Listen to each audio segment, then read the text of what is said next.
Assalamualaikum, hai para pejuang dapur dan juga pejuang cuan. Gimana nih kabar teman-teman hari ini? Kalau saya lagi agak ngedrop gitu ya, suaranya tuh kayak lagi-lagi bindeng gitu kan. Tapi nggak apa-apa, gara-gara bindeng itulah akhirnya pengen bikin menu yang satu ini. Ada yang tahu nggak? Ini seliweran banget loh di di timeline IG juga, di Facebook juga, ya kan. Kalau TikTok saya nggak tahu, belum ngecek.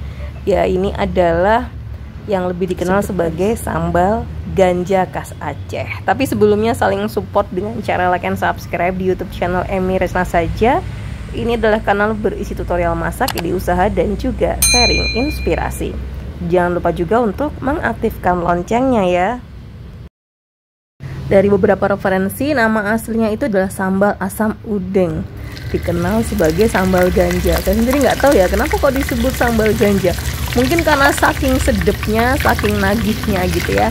Oke, langsung aja kita bikin. Yang pertama ini saya cuma bikin untuk diri saya sendiri ya. Jadi kalau porsinya kecil mohon dimaklumi. Tadi dibuat dulu udang. Saya pakai sekitar 4 udang karena yang ada cuma itu gitu ya. Terus siapin udangnya itu digoreng, terus tiriskan. Terus siapin bawang merah, bawang putih, cabai itu pakai kombinasi cabai hijau sama cabai rawit. Nah, karena saya nggak suka yang pedes-pedes banget. Ini kalau pedes sih harusnya enak banget. Tapi kalau saya yang moderate aja ya, nggak usah terlalu pedes kayak gitu. Kalau udah tinggal tinggal diulek aja. Sekali lagi bahannya adalah bawang merah, bawang putih, terus ada cabai hijau, rawit hijau ya, sama rawit yang pedes yang merah. Terus dikasih irisan daun jeruk. Kalau bisa ngirisnya agak halus ya, pilih yang muda kayak gitu. Sama yang nggak boleh ketinggalan adalah serai yang diambil bagian dalamnya. Jadi kayak konsepnya sambal matah kayak gitu.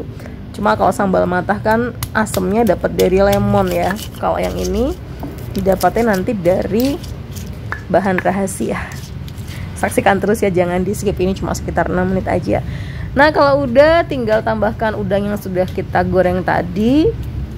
Terus dikasih garam, dikasih kaldu jamur sedikit sama gula.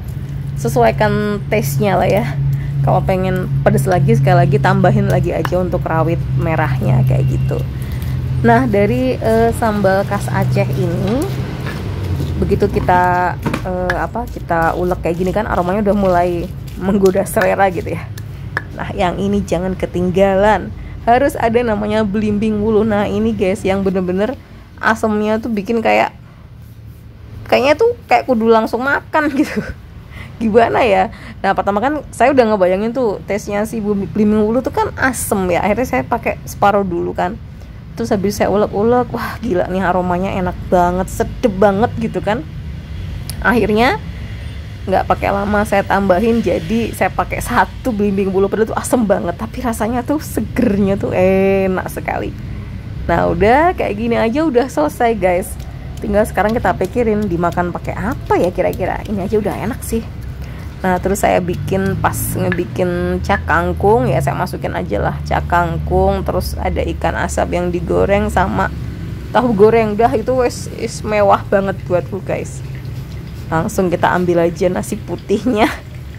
Cocol langsung wes gitu aja, wes enak. Gak usah yang mahal-mahal guys. Ini udah mewah banget lah. Yuk sekarang kita makan. Pas makan ini kan saya mikir tuh kalau Mas Ganteng mungkin mau nyoba, ya udah saya ngambil sesendok doang lah, sambelnya udah pasti kurang gitu. Tapi terus akhirnya dibilang, "Udah kamu makan aja." Wah, semangat dong. Yus sama aku kabeh gitu ya. Ini kebayang ya kalau sambelnya ini ketemu sama, gak usah yang terlalu komplit dah, udah sama tahu sama tempe goreng aja tuh udah enak banget guys, yakin. Karena kan kalau dipikir-pikir ya, itu kan pakai udang langsung ya, itu udah pasti dia akan bikin sesuatu atau rasanya tuh bakalan enak. Teman-teman ada yang kepikiran nggak? Berarti kalau kita ganti misalnya hanya pakai terasi aja, enak nggak sih? Nah, itu saya belum coba. Kalau secara logikanya sih mungkin bisa ya, karena kan terasi dibikinnya ada yang dari udang, ada yang dari ikan. Mungkin bisa pilih terasi udang, tapi ya namanya kita belajar literasi kuliner, udah belajar yang benernya dulu gitu ya, sesuai resepnya kayak gitu. Nah, ini tadi saya bilang cak kangkung udah habis gitu kan, terus ikan asap cuma tinggal seuprit. Nah sekarang nasi masih ada, ya udahlah, untungnya Mas Ganteng nggak mau sambelnya, jadi akhirnya saya ambil dan saya habisin. Kan tadi sudah bilang ya, bikinnya tuh memang hanya untuk diri sendiri, jadi emang seuprit gitu guys. So kira-kira itu aja yang saya mau sharing kali ini. Semoga nanti kalau teman-teman bikin bisa ini ya, bisa apa namanya, bisa bikin yang banyak gitu ya, karena ini memang modelnya adalah jenis-jenis freshly made gitu ya, jadi harus diulek langsung gitu kan. Saya belum tahu nih yang model-model begini apakah bisa dibuat dalam apa konsep kayak sambal yang disimpan lama, saya belum tahu gitu ya. Tapi ini serius, seger, asam, seger, sedep wes ngono wae. Gitu ya. Nah ini yang tadi beberapa foto ketika prosesnya membuat si sambal ini. Mau dimakan pakai apa aja itu kayaknya oke deh. Wong sambelnya doang aja enak gitu. Oke, terima kasih sudah menonton tayangan ini. Kita ketemu lagi. Wassalamualaikum.